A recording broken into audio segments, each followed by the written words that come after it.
এটা তোমাদের অনেক আগে পড়ানো হয়েছিল ফার্স্ট টার্মে। কতজন আছো তোমরা দেখি আগে? মাত্র 10 জন, বাকিরা কোথায়? সবাই জানে ক্লাস হবে।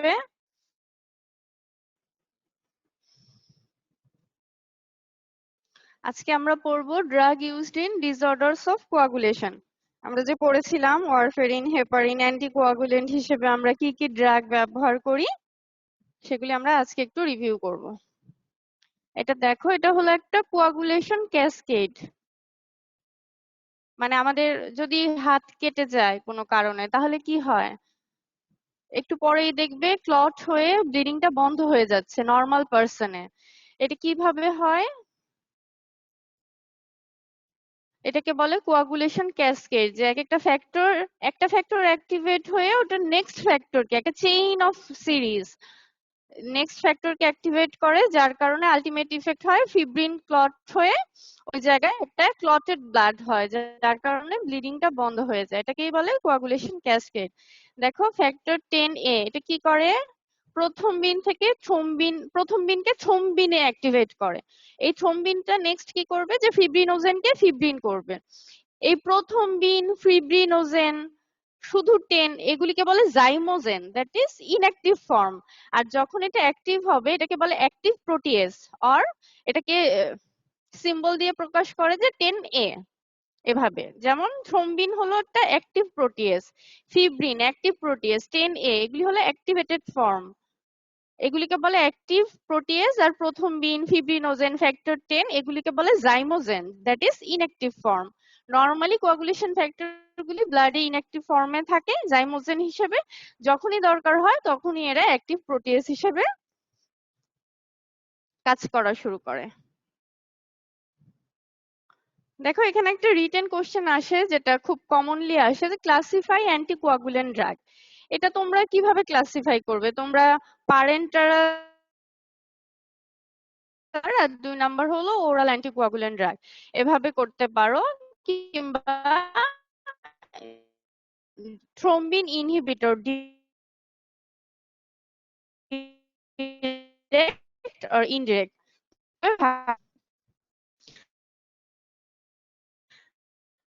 যাতে ক্লাসিফিকেশনে ইনডিরেক্ট থ্রম্বিন ইনহিবিটরস এর মধ্যে অন্য কিছু চলে না আসে, ক্লাসিফাই যাতে ঠিক থাকে। Indirect thrombin inhibitor.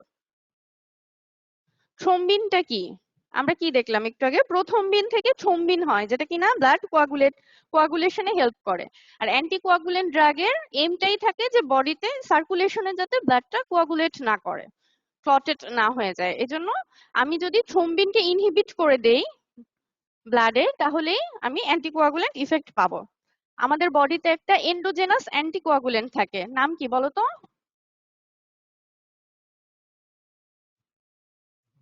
Endogenous anticoagulant, ওটা হলো অ্যান্টিথ্রম্বিন 3।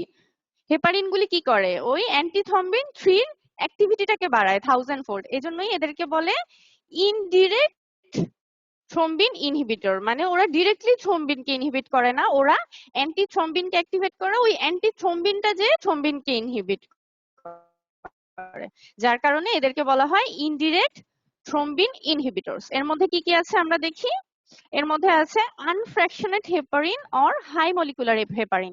এই দুইটা কিন্তু একই মলিকুলের নাম, হয় বলবে আনফ্র্যাকশনেট অথবা হাই মলিকুলার ওয়েট, যে কোনো একটা, যেটা তোমাদের ভালো লাগে। তোমরা হাই মলিকুলার ওয়েট হেপারিনও বলতে পারো যদি আনফ্র্যাকশনেটটা মনে না থাকে, যে কোনো একটা বলবে, ঠিক আছে। নেক্সট কি আছে? Low molecular weight heparin. Indirect thrombin inhibitors এর মধ্যে 1 নাম্বার আমরা পড়লাম high molecular weight heparin, then next is low molecular weight heparin. এই প্রশ্নটা কিন্তু বোথ রিটেন এন্ড ভাইভাতে খুব ইম্পর্টেন্ট প্রশ্ন, যে কয়েকটা লো মলিকুলার ওয়েট হেপারিনের নাম বলো। এর মধ্যে এই তিনটা মনে রাখবে। কি কি? এটা আমি ফার্স্ট টার্মে দিয়েছিলাম, এটা ভাইভা কোশ্চেনে আছে। অ্যানোক্সাপিরিন, ডেল্টাপেরিন এন্ড টিনজাপেরিন। দেখো সবগুলি শেষে প্যারিন, PARIN, এটা কমন, ঠিক আছে। অ্যানোক্সাপিরিন, ডেল্টিপেরিন এন্ড টিনজাপেরিন, এই তিনটা নাম অবশ্যই মনে রাখতে হবে, বোথ রিটেনের জন্য এবং ভাইবার জন্য, এবং অলসো MCQ এর জন্য। তাহলে মনে থাকবে। কখনো MI এর পেশেন্ট দেখেছো ওয়ার্ডে পরে যে ম্যানেজ করে? এই হেপারিনটা কিভাবে দেয়? লো মলিকুলার ওয়েট হেপারিন কোন রুটে দেয়? সাবকিউটেনাস। হ্যাঁ, সাবকিউটেনিয়াস রুটে। দেখবে যে এমআই এর পর একটা পেশেন্ট ওয়ার্ডে ভর্তি, সিসিইউ থেকে ওকে নর্মাল বেডে দিল, তাহলে কি দেয়? প্রতিদিন ওর অ্যারাউন্ড দি আম্বিলিকাসে একটা সাবকিউটেনিয়াস ইনজেকশন দেয়। ইনজেকশনটা ওয়ার্ডে যখন যাবে দেখবে যে ওটার গায়ে কি লেখা। দেখবে যে ওটা হলো অ্যানোক্সাপেরিন, লো মলিকুলার ওয়েট হেপারিন। এটা অ্যারাউন্ড দি আম্বিলিকাস সাবকিউটেনিয়াস রুটে দেওয়া হয়, যাতে এমআই এর পরবর্তীতে ওর অ্যান্টিকোয়াগুলেন্ট ইফেক্টটা পায়। যেহেতু এমআই মানে কি? একটা ইনজুরি। ইনজুরির কারণে ব্লাড যাতে বডিতে ক্লটেড হয়ে না যায়, এই জন্য পরবর্তীতে তাকে এমআই এর পর, মায়োকার্ডিয়াল ইনফেকশনের পর হেপারিন দেওয়া হয়। লো মলিকুলার ওয়েট হেপারিনটা মেইনলি আমরা দিই enoxaparin. Around the umbilicus subcutaneous route, এটা ভাইবাতে বারবার জিজ্ঞেস করা হয়, হেপারিনের রুট কিভাবে দেয়? মনে রাখবে, সাবকিউটেনিয়াস রুটে দেয়, মেইনলি দেয় অ্যারাউন্ড দি আম্বিলিকাস। আর এই তিনটা নাম অবশ্যই মনে রাখবে, অ্যানোক্সাপেরিন, ডেল্টিপেরিন এন্ড টিনজাপেরিন। নেক্সট আসো, ইনডিরেক্ট থ্রম্বিন ইনহিবিটরস এর মধ্যে আরেকটা নাম হলো ফন্ডাপেরিনাক্স। এটা হলো একটা সিনথেটিক পেন্টাস্যাকারাইড। তাহলে এই তিনটা নাম তোমরা মনে রাখবে। ইনডিরেক্ট থ্রম্বিন ইনহিবিটরস এর মধ্যে high molecular weight heparin, low molecular weight heparin and fondaparinux. Now the next is direct thrombin inhibitors. এর মধ্যে কি কি আছে? হিরুডিন আছে এন্ড বিভালিরুডিন। হিরুডিনের একটা ন্যাচারাল সোর্স বলতে পারবে তোমরা? ক্লাসে আমি বলেছিলাম হিরুডিনটা কোথায় থাকে? একটা ইনসেক্টের মধ্যে থাকে। ইনসেক্টের নাম কি? ম্যাম জোকে। ইনসেক্টের স্যালাইভাতে থাকে। হ্যাঁ, জোক। জোক ইংরেজিতে কি বলে জোককে? এই ক্লাসে ছিলে তোমরা, ক্লাসে বারবার বলেছিলাম। নরমালি কি হয়, জোক কামড় দিলে দেখা যায় যে ওই জায়গা থেকে ব্লিডিংটা বন্ধ হচ্ছে না, কন্টিনিউয়াস ব্লিডিং হচ্ছে, ব্লাড ক্লট হয়ে ব্লিডিং বন্ধ হচ্ছে না। ওখান থেকে আইডিয়াটা আসে যে ওই লিচ, জোকের ইংরেজি হলো লিচ, লিচের স্যালাইভাতে নিশ্চয়ই কোনো একটা ইনগ্রেডিয়েন্টস থাকে, উপাদান থাকে, যা কিনা এই ক্লটিং ক্যাসকেডটাকে ইনহিবিট করে রাখে। তখনই এই হিরুডিনটা ইনভেন্ট করা হলো, যে লিচের স্যালাইভাতে হিরুডিন নামে একটা উপাদান থাকে যা কিনা ব্লাডকে ক্লট হতে দেয় না, ও ডিরেক্টলি থ্রম্বিনকে ইনহিবিট করে রাখে। এজন্য ব্লিডিং হতে থাকে, ব্লাড ক্লট হয়ে ব্লিডিং বন্ধ হয় না। ওখান থেকেই পরে সিনথেসিস হয়ে হিরুডিন, বিভালিরুডিন এগুলি আবিষ্কার হয়েছে। মনে রাখবে, স্যালাইভা অফ লিচে থাকে, লিচ, LEACH, লিচ। নেক্সট আসো, ওরাল অ্যান্টিকোয়াগুলেন্ট। আমরা প্যারেন্টারাল পড়লাম, এখন ওরালের মধ্যে দুটো নাম মনে রাখবে, ওয়ারফেরিন এন্ড ডেকুমারল। দেখো ওয়ারফেরিনের স্পেলিংটা মনে রাখবে, FA। তোমরা খাতায় ইনভেরিয়েবলি লেখো FE, FE হবে না। ওয়ারফেরিন স্পেলিং খুব ভালোভাবে খেয়াল রাখবে। তাহলে ক্লাসিফাই অ্যান্টিকোয়াগুলেন্ট ড্রাগ আসলে তোমরা, আই হোপ তোমরা পারবে। যে ক্লাসিফিকেশনটা সহজ লাগে ওইটাই পড়বে, ঠিক আছে? কঠিন করে পড়বে না, কঠিন করে পড়ে ভুলে যাওয়ার দরকার নেই। নাও আসো আমরা হেপারিন সম্পর্কে একটু পড়ি। হেপারিনটা কি? এটা হলো একটা heterogeneous mixture of sulphated mucopolysaccharide. Polysaccharide মানে কি? কার্বোহাইড্রেট। মিউকোপলিস্যাকারাইড। এটার সোর্স কি? সোর্স হলো পোরসাইন intestinal mucosa or bovine lungs. পোরসাইন মানে পর্ক, আর বোভাইন মানে কাউ, মানে গরুর লাংস থেকে অথবা পর্কের ইন্টেস্টিনাল মিউকোজা থেকে এটা পাওয়া যায়। That means it is a natural source. যদি তোমাদের বলে যে ন্যাচারাল সোর্স থেকে আসে, এরকম দুইটা ড্রাগের নাম বলো, কি কি বলবে?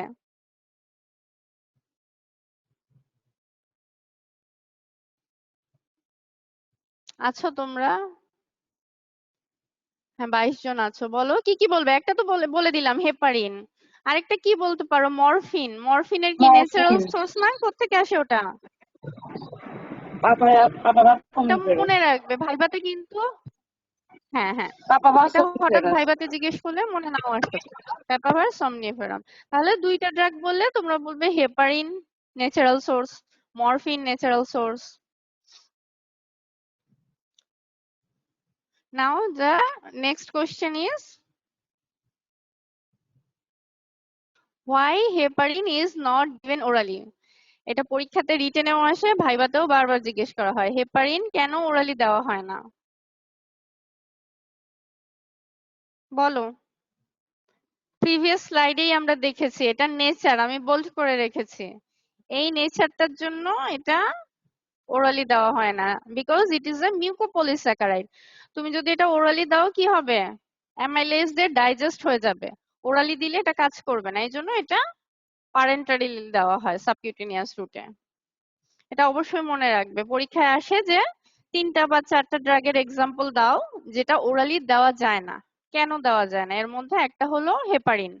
হেপারিন আমি mucopolysaccharides in nature, so when it is given orally it will be digested by amylase। এটা ভাইভাতে বা পরীক্ষায় সুন্দর করে লিখবে।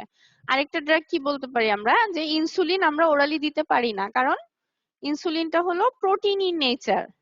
যদি আমরা ইনসুলিন ওরালি দেই এটা প্রোটিওলাইটিক এনজাইম দিয়ে ভেঙে যাবে। আরেকটা ড্রাগের এক্সাম্পল বলতে পারো যেমন অ্যামাইনো গ্লাইকোসাইড গুলি, জেন্টামাইসিন। এগুলি কেন আমরা ওরালি দেই না? কারণ ওয়াটার সলিউবল, ওরালি দিলে অ্যাবজর্ব হবে না, অ্যাবজর্ব হবে খুবই মিনিমাম, যেটা কিনা ইফেক্ট করবে না, যার কারণে এটা আমরা প্যারেন্টারালি দিব। আরো বলতে পারো যে পেনিসিলিন, যেটা কি অ্যাসিড ল্যাবাইল নাকি স্টেবল, সিট এই লেভেল ম্যাম। এক্সাম্পল গুলি অবশ্যই মনে রাখবে। ল্যাবাইল। নাও আসো কিভাবে কাজ করে হেপারিন। আমরা ক্লাসিফিকেশনেই পড়েছি যে আমাদের বডিতে মানে সার্কুলেশনে একটা এন্ডোজেনাস অ্যান্টিকোয়াগুলেন্ট থাকে, ওর নাম হলো অ্যান্টিথ্রম্বিন। হেপারিনটা কি করবে? এই অ্যান্টিথ্রম্বিনের ইফেক্টটাকে 1000 গুণ বাড়িয়ে দেবে। তখন অ্যান্টিথ্রম্বিনটা কি করবে? থ্রম্বিনকে ইনহিবিট করে রাখবে, কোয়াগুলেশন ক্যাসকেডটা অ্যাক্টিভেট হবে না। রিটেনে খুব সুন্দর করে অ্যারো অ্যারো দিয়ে লিখবে যে অ্যান্টিথ্রম্বিন ইজ অ্যান এন্ডোজেনাস অ্যান্টিকোয়াগুলেন্ট। সবাই এত দেরিতে আসছো কেন? হেপারিন কি রুটে দেওয়া হয়? রোল 16 আছো? মাত্র তো দেখালো অ্যারাইভড।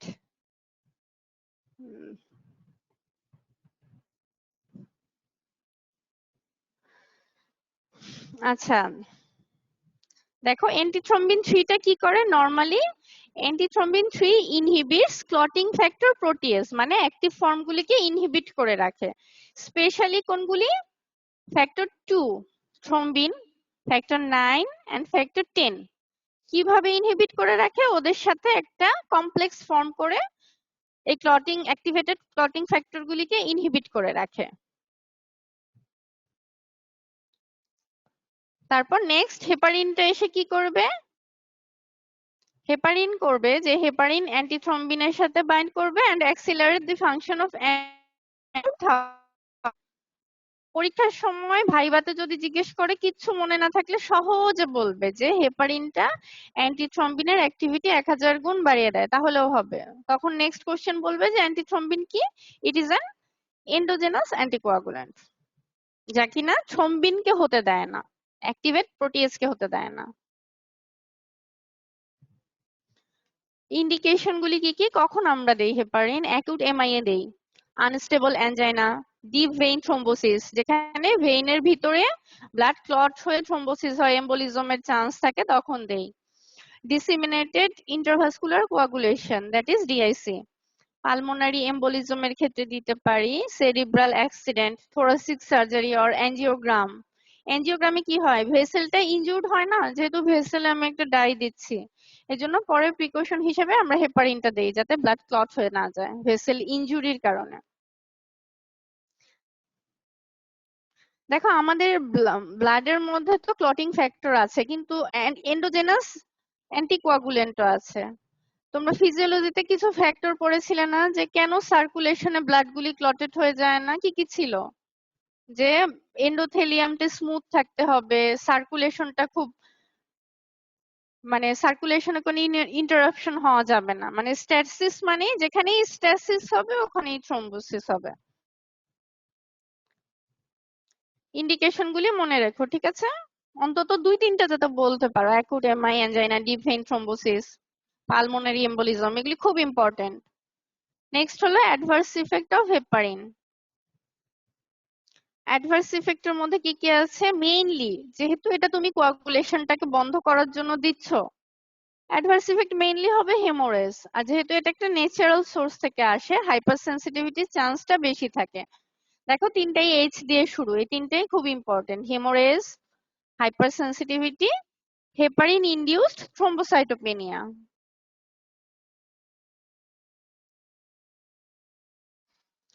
আরো হতে পারে যে রিভার্সিবল অ্যালোপেশিয়া হয়, লং টার্ম থেরাপি দিলে অস্টিওপোরোসিস হতে পারে। এটা কিন্তু একবার এমসিকিউ তে এসেছিল যে হেপারিন দিলে লং টার্ম দিলে কি অস্টিওপোরোসিস হতে পারে নাকি, এটা ট্রু হবে। এই অস্টিওপোরোসিস থেকে পরে স্পন্টেনিয়াস ফ্র্যাকচার হয়ে যেতে পারে লং বোনগুলি। মিনারেলোকর্টিকয়েড ডেফিসিয়েন্সি হয়, থ্রোম্বোসিসও হতে পারে। কন্ট্রাইন্ডিকেশন আমরা কি পড়েছিলাম যে হেপারিনের ইন্ডিকেশনের চেয়ে কন্ট্রাইন্ডিকেশন গুলি অনেক বেশি, মনে আছে কারো? অনেকগুলি কন্ট্রাইন্ডিকেশন। পেশেন্টের যদি এইচআইটি থাকে, এইচআইটি মানে কি বলো? এই যে এখানে আছে হেপারিন ইনডিউসড থ্রোম্বোসাইটোপেনিয়া। যদি প্রিভিয়াসলি কোনো হাইপারসেনসিটিভিটির হিস্ট্রি থাকে, ব্লিডিং থাকলে তাকে আমি দিব না, হিমোফিলিয়া থাকলে দিব না, সিগনিফিকেন্ট থ্রোম্বোসাইটোপেনিয়া, পারপুরা। কন্ট্রাইন্ডিকেশন গুলি এমসিকিউ এর জন্য কিন্তু খুব ইম্পর্টেন্ট। সিভিয়ার হাইপারটেনশন থাকলে দিব না, intracranial haemorrhage, infective endocarditis, active tuberculosis, ulcerative lesions of the gastrointestinal tract, threatened abortion.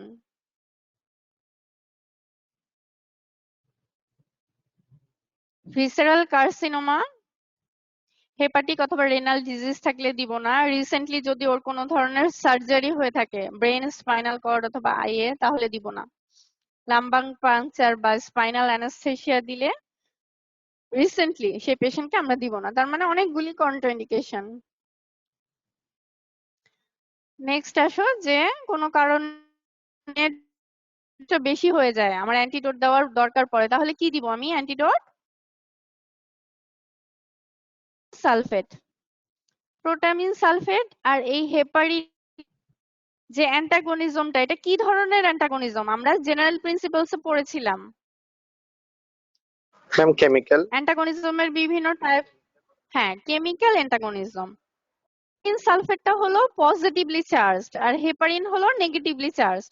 এই দুটো একসাথে দিলে কেমিক্যাল অ্যান্টাগনিজম হয়, একটা আরেকটাকে নিউট্রালাইজ করে দেয়। এটা মনে রাখবে, হেপারিনের অ্যান্টিডোট হলো প্রোটামিন সালফেট। নেক্সট আসো ওয়ারফেরিন। এটা হলো একটা কৌমারিন অ্যান্টিকোয়াগুল্যান্ট। এই ওয়ারফেরিন নামটা কিভাবে এসেছে দেখো। উইসকনসিন এর ডাব্লিউ, অ্যালামনাই রিসার্চ ফাউন্ডেশন, আর অরিন, কিউমারিনের অরিন, এই সবগুলি মিলে হলো ওয়ারফেরিন। এটা ওরালি দিলে বায়োঅ্যাভেলেবিলিটি 100% হয়। It is highly plasma protein bound.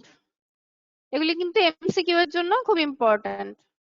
R half লাইফটা হলো খুব লং, তার মানে বায়োঅ্যাভেলেবিলিটি অলমোস্ট 100%। এই হাইলি প্লাজমা প্রোটিন বাউন্ড হওয়ার কারণে এর কিছু ড্রাগ ইন্টারঅ্যাকশন হয়, ওটা আমরা নেক্সট পড়ব। কিভাবে কাজ করে ওয়ারফেরিন? সহজ কথায় বলতে গেলে যে আমাদের বডিতে 4টা ক্লটিং ফ্যাক্টর আছে যেগুলি সিনথেসিস হওয়ার জন্য ভিটামিন কে দরকার হয়। ওই 4টা ফ্যাক্টর কি কি? 2, 7, 9, 10। হ্যাঁ, 2, 7, 9, 10। ওয়ারফেরিনটা কি করবে? এই ভিটামিন কে ডিপেন্ডেন্ট যে ক্লটিং ফ্যাক্টর, এই 4টাকে সিনথেসিস হতে দিবে না, মানে ও ভিটামিন কে কে অ্যাক্টিভ হতে দিবে না, যার কারণে ওই 4টা ক্লটিং ফ্যাক্টর ফর্মেশন হবে না, আমরা অ্যান্টিকোয়াগুলেন্ট ইফেক্ট পাবো। ভিটামিন কে এর অ্যাক্টিভ ফর্মের নাম কি? হাইড্রোকুইনন। এই অ্যাক্টিভ ফর্মটাকে কিন্তু রিডিউস ফর্মও বলে। The active or reduced form of vitamin K is hydroquinone. আর ওয়ারফেরিনটা কি? Warfarin is a vitamin K epoxide reductase inhibitor. এই ভিটামিন K কে অ্যাক্টিভ ফর্মে ও যেতে দিচ্ছে না, এটাকে ইনহিবিট, এই রিডাকটেসটাকে ইনহিবিট করে রাখছে।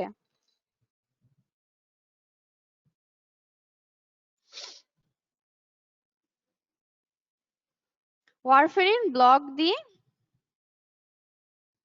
Gamma carboxylation of several residues in prothrombin, মানে 2, 7, 9, 10 এই চারটা করেই সাথে সাথে এন্ডোজেনাস আরো দুইটা অ্যান্টিকোয়াগুলেন্ট আছে, protein C and protein S, এই দুটাকেও ব্লক করে দেয়, ওদের কার্বক্সিলেশনকে ব্লক করে দেয়। এই ক্লটিং ফ্যাক্টরগুলি সিনথেসিস হয় না, আমরা অ্যান্টিকোয়াগুলেন্ট ইফেক্ট পাই। এভাবে মনে না থাকলে সহজ করে লিখে দিবে যে vitamin K dependent clotting factor synthesis হতে দেয় না। এখন দেখো যে ওয়ারফেরিন যদি তুমি ওরালি দাও, ইফেক্টটা কিন্তু সাথে সাথে পাবে না, ইফেক্টটা পেতে অন্তত তোমার 1 থেকে 3 দিন লাগবে। কেন? এটার কারণ হলো এই যে চারটা ফ্যাক্টর 2, 7, 9, 10, এই চারটা ফ্যাক্টরের হাফ লাইফ 4 ধরনের।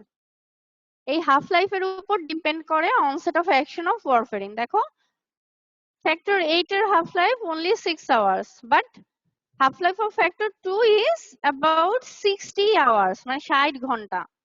তার মানে এই ফ্যাক্টরগুলিকে তোমার সিনথেসিস বন্ধ করে দিলেও যেগুলি অলরেডি ফ্যাক্টর আছে আমাদের বডিতে, সেগুলি হাফ লাইফ শেষ হয়ে ওরা মেটাবলিজম হয়ে যেতে তো সময় লাগবে। এই জন্য onset of warfarin depends on the half life of vitamin K dependent clotting factor. অনসেটটা হয় 1 থেকে 3 দিন, আর হেপারিনের অনসেটটা কিন্তু র্যাপিড। এটাই হলো হেপারিন ওয়ারফেরিনের ডিফারেন্সে লিখবে। আর পরীক্ষা যদি জানতে চায় যে কেন অনসেটটা দিলে, বলবে যে এটা ক্লটিং ফ্যাক্টর, এই চারটা ক্লটিং ফ্যাক্টরের হাফ লাইফের উপর ডিপেন্ড করে।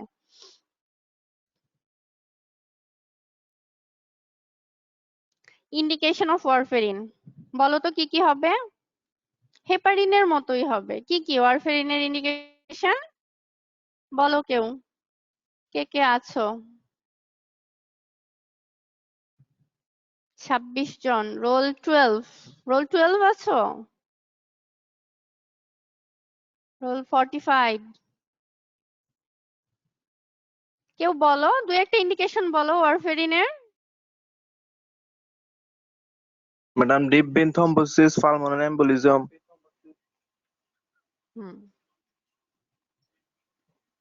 মায়োকার্ড দিতে পারি যদি পেশেন্টকে হেপারিন দেওয়া না যায়, তাহলে ইন্ডিকেশনটা হবে হেপারিনের মতোই।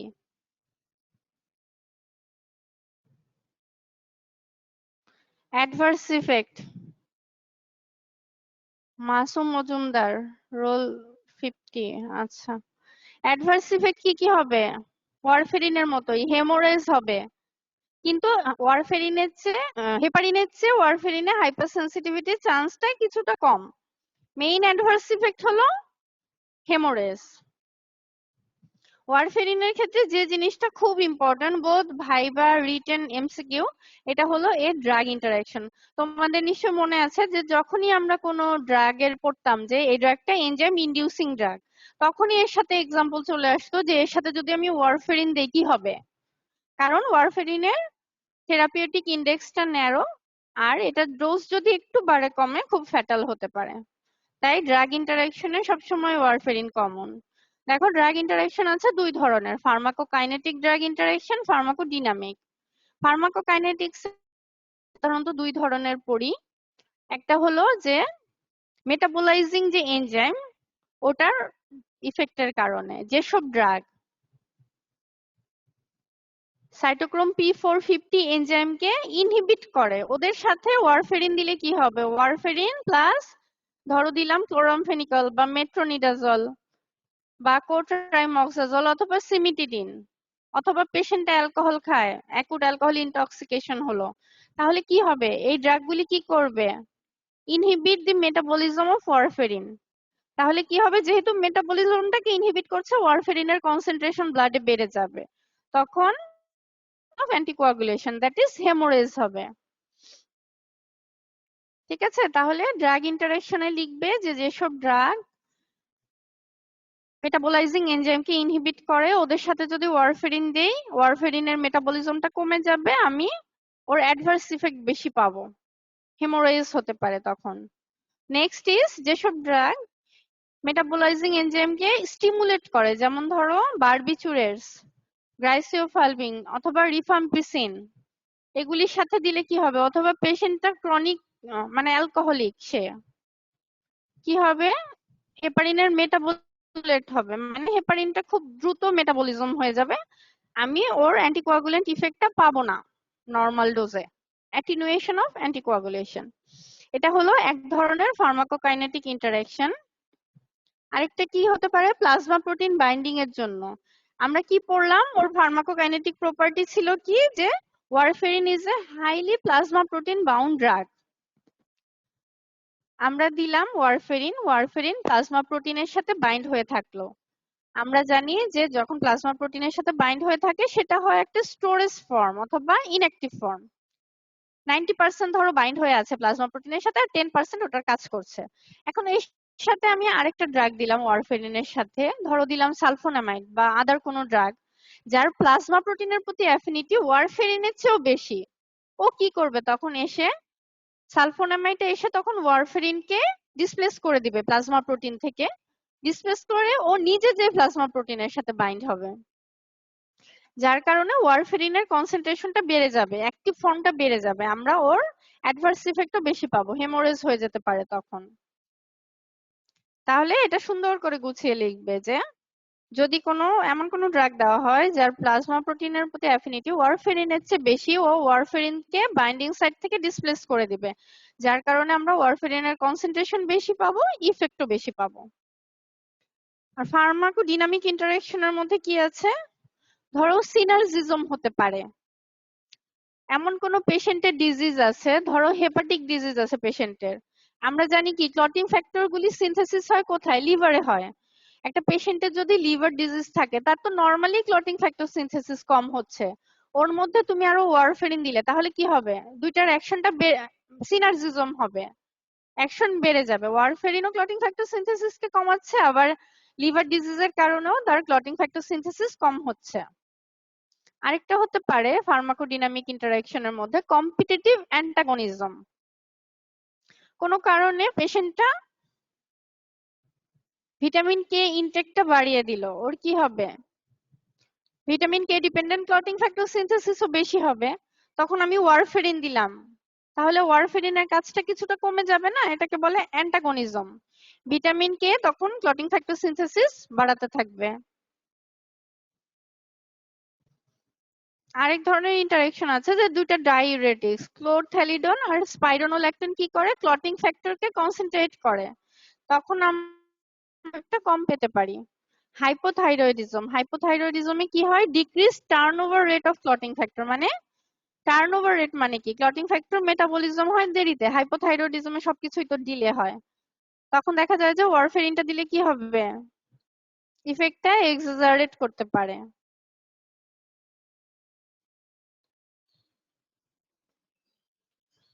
নেক্সট আসো, কোনো কারণে যদি ওয়ারফেরিনের ডোজটা বেশি হয়ে গেল, তাহলে কি করব আমরা, যে কোনো ড্রাগের ক্ষেত্রে প্রথম রুলস হলো স্টপ দি ড্রাগ ইমিডিয়েটলি। আর ওয়ারফেরিনের অ্যান্টিডোট কি,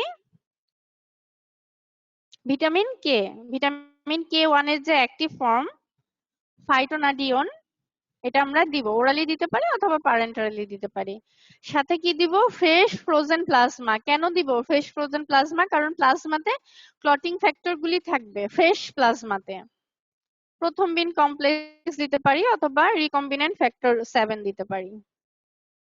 এটা হলো যদি রিটেন কোশ্চেন আসে যে ওয়ারফেরিন টক্সিসিটি হলে আমরা কি করব, আমরা এই মেজার গুলি নিব।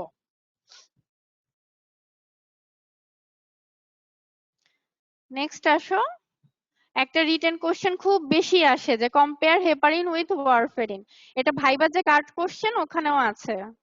এই কম্পারিজনের ক্ষেত্রে তোমরা কি কি পয়েন্ট গুলি মনে রাখবে, তারপর বাকিটা তোমাদের এমনিতেই মনে হয়ে যাবে। যেমন ফার্মাকোকাইনেটিক প্রপার্টির তোমরা কম্পারিজন দিতে পারো। সোর্স, হেপারিন হলো natural source, warfarin synthetic. Route, আমরা হেপারিন দেই কিভাবে, প্যারেন্টারাল রুটে, আর ওয়ারফেরিন দিব ওরালি। কেমিক্যাল নেচার, হেপারিন হলো মিউকোপলিস্যাকারাইড, ওয়ারফেরিন কি? Coumarin plasma protein binding. Plasma protein binding affinity কার বেশি? প্লাজমা প্রোটিনের প্রতি অ্যাফিনিটি হেপারিনের নাকি ওয়ারফেরিনের? warfarin and হ্যাঁ, ওয়ারফেরিনের। অনসেট অফ অ্যাকশন কার র্যাপিড? হেপারিন নাকি ওয়ারফেরিনের? অনসেটটা র্যাপিড? হ্যাপারিনে। হেপারিন, কারণ আমরা একটু আগেই পড়লাম ওয়ারফেরিন দিলে অন্তত 1 থেকে 3 দিন লাগে এর অনসেট অফ অ্যাকশনে। তার মানে ডিউরেশন অফ অ্যাকশনও ওয়ারফেরিনেরই বেশি হবে। তারপর দিবে মেকানিজম অফ অ্যাকশন, দুইটা আলাদা, যে হেপারিন কি করবে? অ্যান্টিথ্রম্বিন 3 এর অ্যাক্টিভিটি বাড়াবে। ওয়ারফেরিন কি করবে? ভিটামিন কে ডিপেন্ডেন্ট ক্লটিং ফ্যাক্টরগুলি সিনথেসিস হতে দেবে না। অ্যাডভার্স ইফেক্টের কিছু ডিফারেন্স, যেমন হেপারিনটা হাইপার সেনসিটিভিটি বেশি করে, ওয়ারফেরিনটা কম। অ্যান্টিডোট দিবে, যে হেপারিনের অ্যান্টিডোট হলো প্রোটামিন সালফেট আর ওয়ারফেরিনের অ্যান্টিডোট ভিটামিন কে। প্রেগন্যান্সিতে কোনটা দেওয়া যায়? heparin ma'am. হ্যাঁ, হেপারিন দেওয়া যায় প্রেগন্যান্সিতে, এটা মনে রাখবে যে heparin is safe in pregnancy, warfarin আমরা দিতে পারবো না। এই ডিফারেন্সটা খুব ভালো করে পড়বে। দেখো অনেকগুলি পয়েন্ট মনে রাখবে, এখানে কয়টা পয়েন্ট? 6। এই 10টা পয়েন্ট দিলে অনেক বড় ডিফারেন্স হয়ে যাবে। সহজ কিন্তু কম্পারিজনটা। এখন আমরা দেখি যে ভাইভাতে কি কি question. Example and indication of oral anticoagulant. কোনটা ওরাল অ্যান্টিকোয়াগুলেন্ট পড়লাম এখন? warfarin, Warfarin একটা ma'am. তো ওয়ারফেরিন, আরেকটা কি? Dequimodal আরেকটা ডি দিয়ে। diquemetal, হ্যাঁ, নাম বলবে, ইন্ডিকেশন বলবে, থেমে থেমে না। ভাইভাতে একদম, যেহেতু প্রশ্নগুলি তোমরা জানোই, কাঠগুলি আছে তোমাদের কাছে, নিয়ে সুন্দর করে বলা শুরু করবে। প্যারেন্টারাল অ্যান্টিকোয়াগুলেন্টের নাম বলবে, যে high molecular weight heparin, low molecular weight heparin. কেন এটা প্যারেন্টারাল জিজ্ঞেস করতে পারে, যে ওরালি দিলে এটা কাজ করবে না, ডাইজেস্ট হয়ে যাবে। তারপর মোস্ট ইম্পর্টেন্ট হলো example and clinical uses of low molecular weight heparin. এই লো মলিকুলার হেপারিন তিনটার নাম বলবে, অ্যানোক্সাপেরিন, ডেল্টিপেরিন আর টিনজাপেরিন। এই নাম তিনটা ভুলে যেও না, বারবার বলছি এই নাম তিনটা মনে রাখবে। Low molecular weight heparin, clinical use বলবে ওগুলি, অ্যাক্টিভ এমআই। তারপর আর কি ছিল? আনস্টেবল অ্যানজাইনা আর deep vein thrombosis, DIC, pulmonary embolism, angiogram করা হলে তারপরেও দিতে পারি। Comparison of low molecular weight heparin with heparin. এই হেপারিন বলতে আনফ্র্যাকশনেট হেপারিনটাকে বোঝানো হয়েছে, হাই মলিকুলার ওয়েট। এই কম্পারিজনে কি কি দিবে? যে লো মলিকুলার ওয়েটের মলিকুলার ওয়েট কম, হাই মলিকুলার ওয়েটের মলিকুলার ওয়েট বেশি। আর কি কি? কোনটা বেশি সেফ, হাই মলিকুলার ওয়েটটা নাকি লো মলিকুলার ওয়েট? এই ডিফারেন্সটা পড়োনি, এটাও কিন্তু মাঝে মাঝে রিটেনে আসে। লো মলিকুলার ওয়েটটা সেফ বেশি, এটা পড়ে নিবে। কম্পারিজন বিটুইন, এটা ভাইবা কোশ্চেনে আসে, রিটেনেও মাঝে মাঝে আসতে পারে। লো মলিকুলার ওয়েট হেপারিনের সাথে আনফ্র্যাকশনেট হেপারিনের কম্পারিজন অর ডিফারেন্সটা পড়ে নেবে। Advantages of low molecular weight heparin over heparin. Low molecular ওয়েটে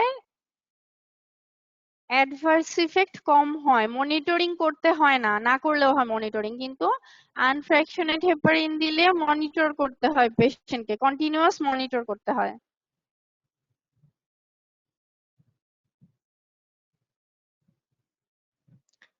এটা তো পড়লাম আমরা, যে comparison between heparin and warfarin. Indication and mechanism of action of warfarin. Mechanism of action তো পারবে, কিভাবে হেপারিন কাজ করে। আর দেখো তোমাদের জন্য একটা homework, example of drug used in thromboembolic disorder. এর মধ্যে কি কি ড্রাগ হবে বলো তো? শুধু কি অ্যান্টিকোয়াগুলেন্ট হবে নাকি আরো কিছু হবে?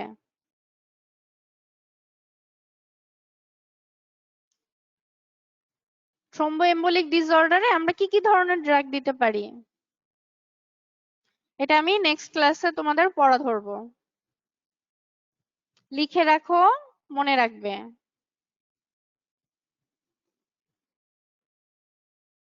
আর নেক্সট ক্লাসে আমি লিপিড লোয়ারিং আরো কিছু আছে না, অ্যান্টিপ্লেটেড থ্রোম্বোলাইটিক, এই চ্যাপ্টার গুলি শেষ করে দেবো। তোমরা কি বাসায় পড়ছো? কেউ কথা বলছে না। লেখাপড়া করছো বাসায়? পরিস্থিতি ঠিক হলে কিন্তু হঠাৎ করে প্রফেট ডেট দিয়ে দেবে। ফার্স্ট টার্ম গুলি অনেক আগে পড়েছো, এগুলি রিভাইজ দিচ্ছে, এগুলি পড়ে ফেলো বাসায়। এক একটা চ্যাপ্টার ধরবে, রিটেন কোশ্চেন, ভাইবা কোশ্চেন একবারে পড়ে ফেলবে। রোল 1 আছো? শুভ্র আছো তুমি? জি ম্যাম। ক্লাসগুলি ভালো করে ফলো করো। হ্যাঁ, তোমরা তো মনে হয় ফার্স্ট টার্মে ক্লাসগুলি পাওনি। জি ম্যাম, পাইনি। হ্যাঁ, এই ক্লাসগুলি একটু ফলো করো। আমি ক্লাসের মতো করেই পড়াচ্ছি, যদিও রিভিউ ক্লাস, যাতে তোমরা যে পরে 18 জন এসেছো ওরা ভালো করে একটু পড়ে ফেলো। হ্যাঁ, আর যে বলেছিলাম যে রিটেনের কোশ্চেন গুলি, আমি টার্মে যে রিটেনের কোশ্চেন দিয়েছি ওগুলি পড়ে ফেলবে। ঠিক আছে, আজকে এই পর্যন্তই। নেক্সট ক্লাসে আমরা ওই antiplatelet drug, lipid lowering drug, thrombolytic এই ড্রাগগুলি পড়বো। ঠিক আছে, তোমরা